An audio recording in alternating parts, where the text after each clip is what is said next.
Jadi tema kita tahun ini dalam WGW ini adalah Uniting for a Glaucoma Free World. Artinya bersatu untuk dunia yang bebas glaukoma. Katarak kalau kita operasi kita bisa melihat kembali, tapi kalau glaukoma tidak.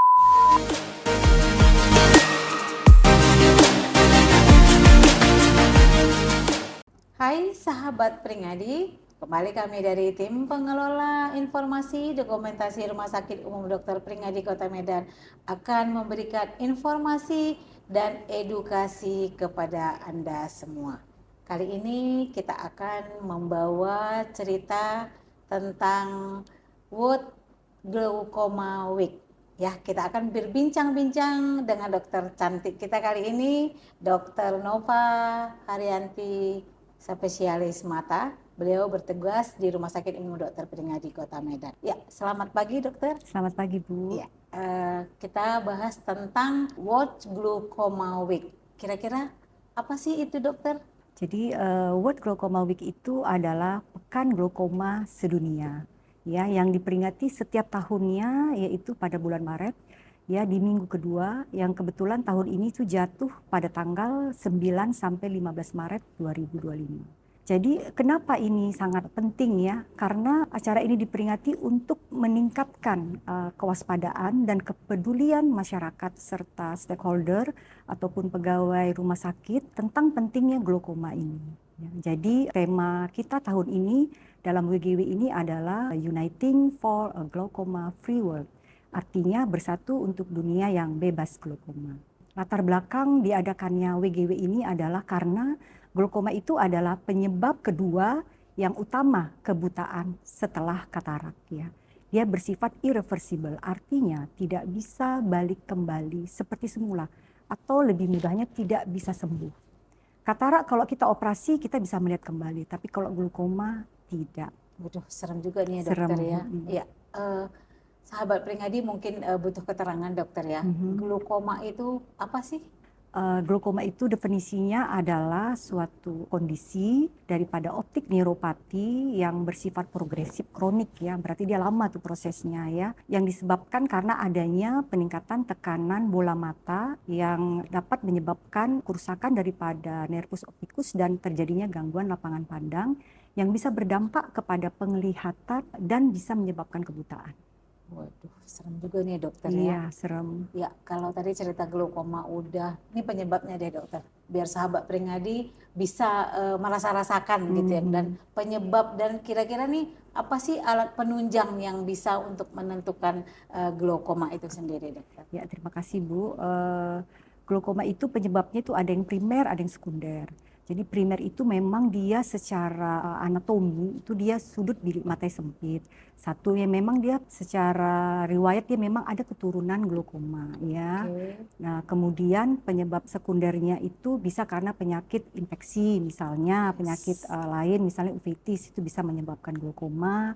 Kemudian penyakit-penyakit metabolik, ya, misalnya DM, diabetes mellitus, kemudian penyakit-penyakit hipertensi, kemudian juga penggunaan obat-obatan. Nah, dalam jangka waktu lama, misalnya steroid. Nah, steroid itu apabila dikonsumsi dalam jangka waktu lama, dia bisa menyebabkan kenaikan tekanan bola mata. Nah, jadi mesti hati-hati penggunaannya. Baik dia steroid dalam bentuk tetes, bentuk oral, atau steroid dalam bentuk salep. Untuk menentukannya nih dokter, apa ada misalnya datang deh ke Pringadi, di Pringadi kita bisa periksa untuk menentukan glaukoma gitu dokter.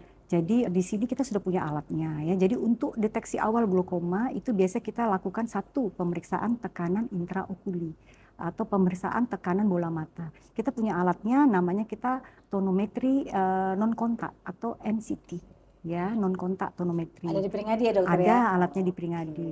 Dan yang kedua itu adalah pemeriksaan struktur dan saraf daripada mata atau struktur dan nervus opticusnya, ya. Jadi kita sudah punya alatnya namanya fundus kamera. Nah, jadi dengan mempergunakan fundus kamera itu kita bisa memetakan ini gimana nih nervusnya, gimana struktur daripada sarafnya.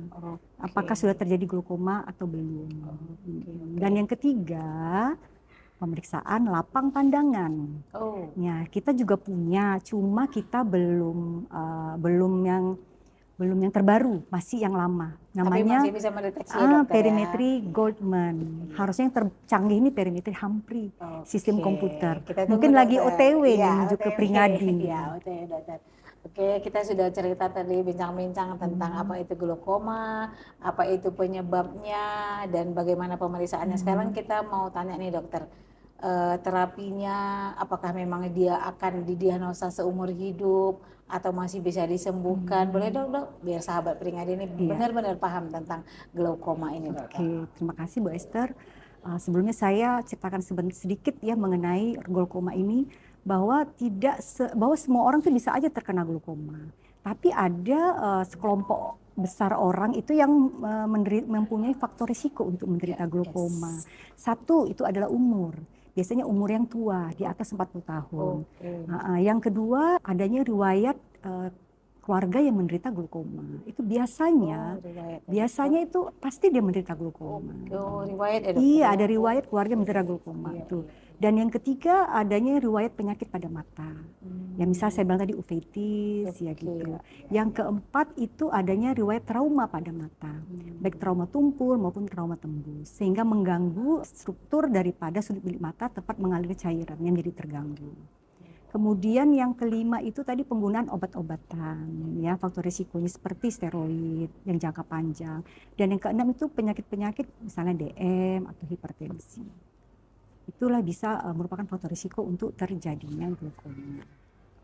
Oke, jadi pengobatan glaukoma itu sebetulnya itu regimennya itu ada 3.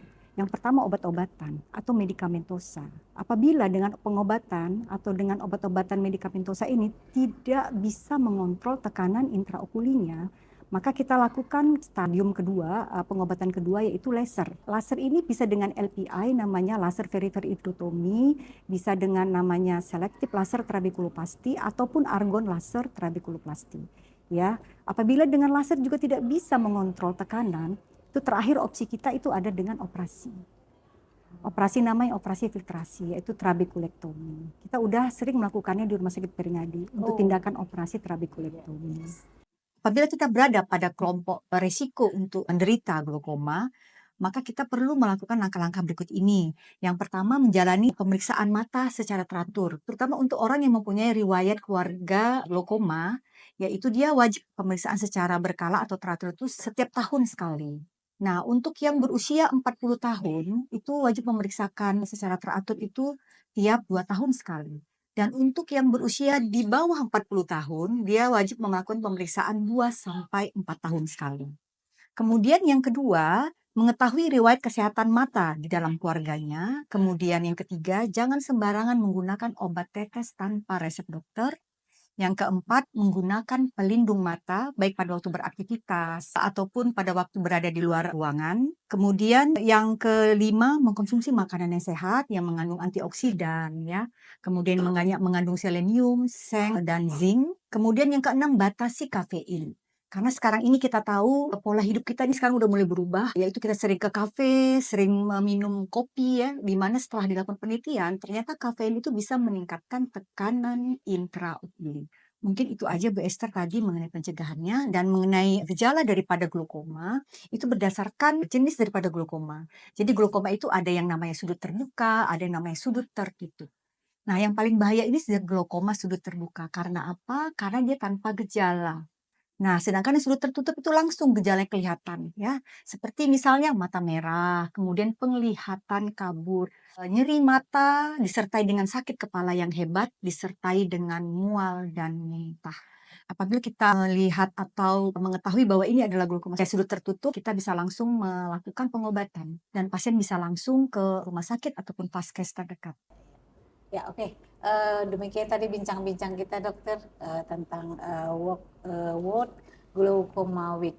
Boleh dokter sampaikan ke sahabat Pringadi sedikit statement ataupun sedikit pesan lah buat sahabat Pringadi. Dalam rangka Hari WGW ini saya ingin menyampaikan informasi mengenai glaukoma, bahwa glaukoma itu dikenal sebagai si pencuri penglihatan karena dia tidak bergejala.